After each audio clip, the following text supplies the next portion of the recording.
যৌনকর্মীদের স্বীকৃতি দেওয়ার মাধ্যমে নারীকে একটা পণ্য হিসেবে প্রেজেন্ট করার চেষ্টা করেছে।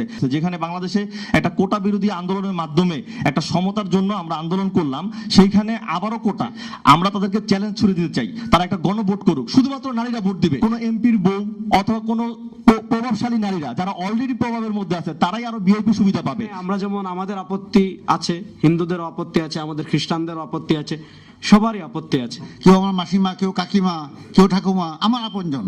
আমি কি তাদের বিরুদ্ধে একটা কথা বলার জন্য এখানে আসিনি। 32 লক্ষ লোকের ব্যাপারে কোনো চিন্তা ভাবনা নাই আমাদের সরকারের বা আমাদের দেশের কোনো সরকারই করে না, এটা আমি বলবো।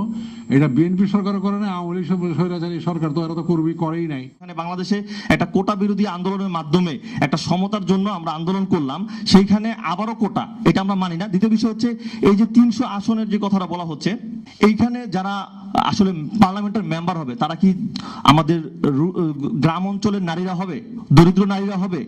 এইখানে হবে কোনো এমপির বউ অথবা কোনো প্রভাবশালী নারীরা যারা অলরেডি প্রভাবের মধ্যে আছে তারাই আরো ভিআইপি সুবিধা পাবে। এতে সাধারণ নারীদের কি সুবিধা হবে?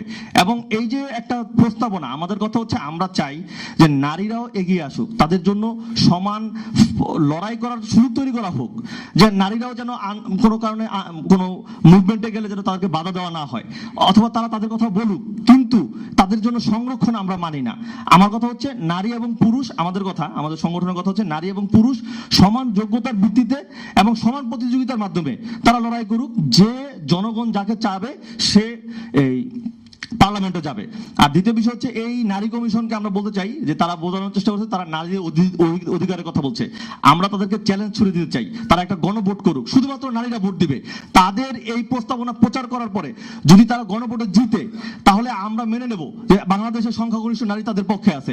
আমরা বিলিভ করি যে এই সংখ্যাগরিষ্ঠ নারীদেরকেও তারা অসম্মান করছে, কারণ তারা যৌনকর্মীদের স্বীকৃতি দেওয়ার মাধ্যমে নারীকে একটা পণ্য হিসেবে প্রেজেন্ট করার চেষ্টা করেছে, যার ফলে হচ্ছে কি যে আমাদের নারীদের প্রতি যে সম্মান, আমাদের নারীদের প্রতি যে একটা রেসপেক্ট, সেই জিনিসটাকে তারা ছোট করে দেখছে এবং নারীদেরকে পণ্য হিসেবে রিপ্রেজেন্ট করতে চাচ্ছে। তার পিছনে আমরা বলতে চাই যে বিশ্বের মধ্যে যেই আমাদের দেশটাকে তারা এমন একটা পশ্চিমাদের দাচে এমন একটা জিনিস করতে চায় যে আমাদের দেশটা হবে পতিতাবৃত্তির হাব, এখান থেকে তারা নারী সাপ্লাই দিবে আন্তর্জাতিক বাজারে।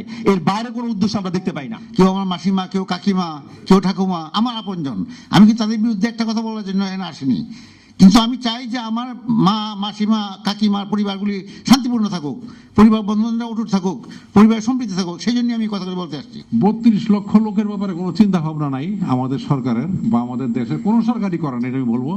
এটা বিএনপি সরকারও করে না, আওয়ামী লীগ স্বৈরাচারী সরকার তো এরা তো করেই নাই। লোক দেখানো শুধু 2-4 জন সিম্বলিক লোক রাখতো সামনে।